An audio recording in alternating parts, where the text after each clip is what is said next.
Hey guys, how's it going? Hope you're all doing really good. Just testing out a guitar tonight. I've been working on this one a little bit. And the Mustang, which I was going to demo, but I just snapped a string on it, so we'll have to do that another time. This is a guitar I built from a bunch of parts. I've been working on this for a long time. Torn it apart probably 20 times.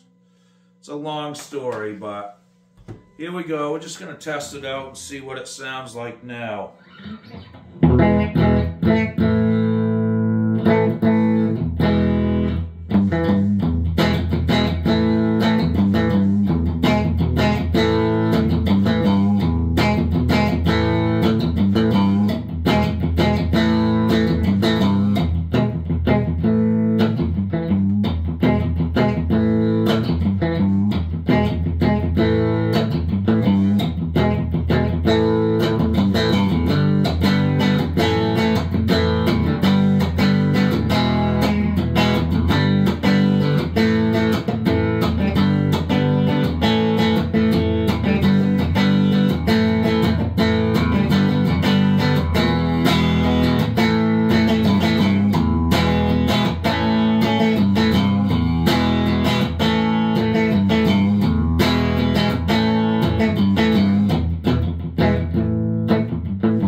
Yeah, that was with both pickups on, and just a little bit of reverb. I'm playing through a couple small tube amps.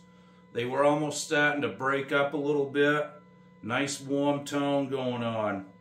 That was with both pickups, like I said. Here's the neck.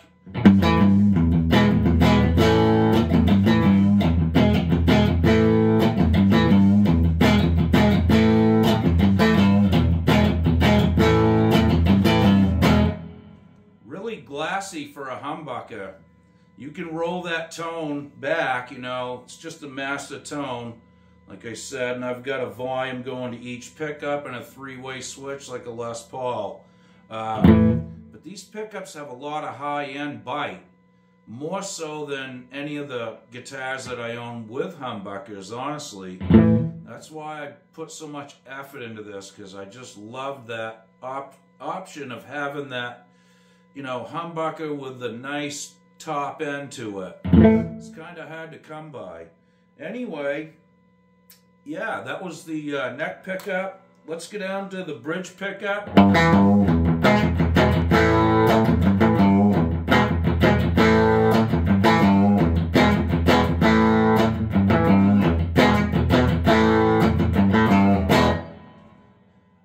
lot of bite. You know, you can roll that treble off there too, which is nice. So let's see what else we can conjure up here.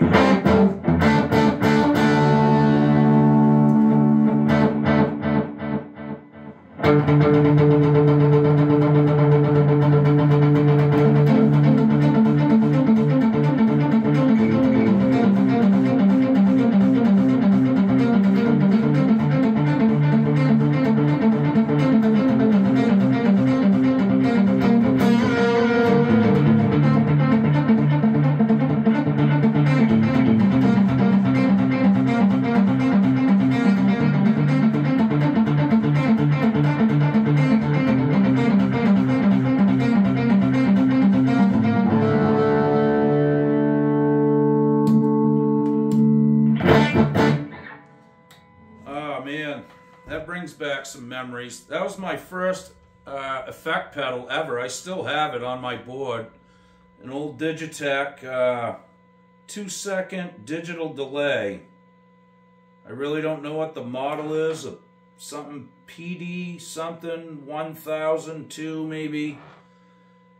You know, it was like a double pedal back then. Like it's still like two pedals hooked together when they was doing that thing, Digitech. Anyway, I only had enough money for one, and in the 80s, you needed like a delay and a chorus, and probably an overdrive. And I opted for the the delay. Just because of all the music that was going on, everything kind of had delay in it. So, you know, and to play like that tune, Dancing in the Streets, or any of those U2 things, Freddie Jones, Pink Floyd. So I spent a lot of time twisting knobs on the delay pedal and figuring that stuff out. You know, so, for instance, so all I was really playing is like this. See what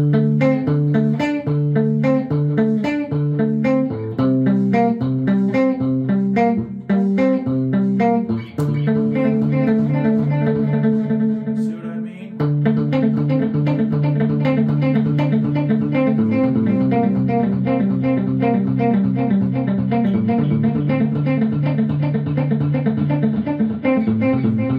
That kind of thing, you know. The Pink Floyd stuff's the same way. You're just playing half of it. So what you do is just turn your delay on. That's what I have for a repeat going.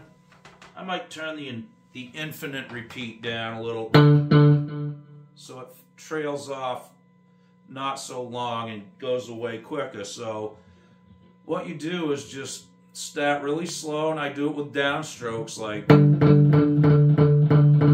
just start speeding up. Okay, and as you speed up, you're gonna hit a certain point where it's gonna start clicking, and it's gonna just start doubling what you're doing. And you just gotta keep that same pace up, because if you mess up, it's gonna repeat the mess up over and over. It's always a gamble. So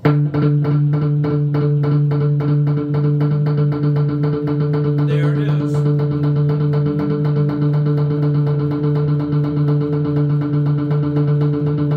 So just practice that for a while and keep that pace going, and then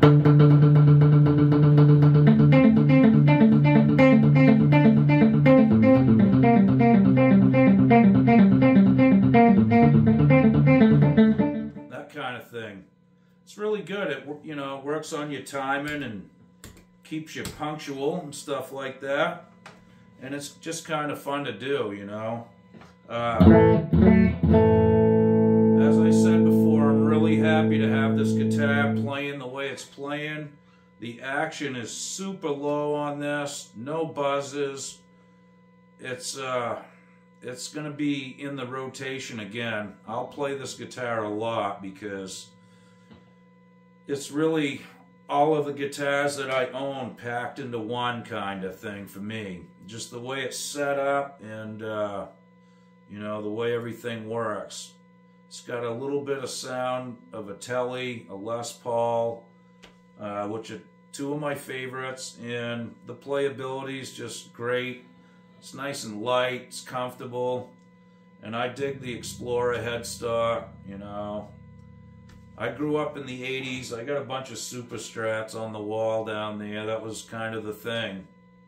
I've always liked them too. And, you know, I've owned enough to notice this difference. The strings bend a little bit easier on that style of headstock. Believe it or not, I've noticed it. You know, I've owned enough of these and enough regular Strats and Tellys and whatnot over the years. It just kind of started to stick out like, wow, this bends easy. And there you go. I saw the pattern after a while, and so, you know, I kind of like it. And you don't see it a lot anymore, and it reminds me of Ed, you know, the Van Halen 5150 guitar, the Kramer one he played. Pretty cool. Anyway, guys, thanks for watching and checking this out. Like I said, this was just a kind of a noodling session here, testing guitars. I wanted to test that one too, but like I said, I snapped the string, so I guess that's what I'm going to do next, is go put a string on it and try to get it back up and running. Alright guys, thanks for watching. Thanks for subscribing. We'll see you tomorrow. Take good care. Okie doke.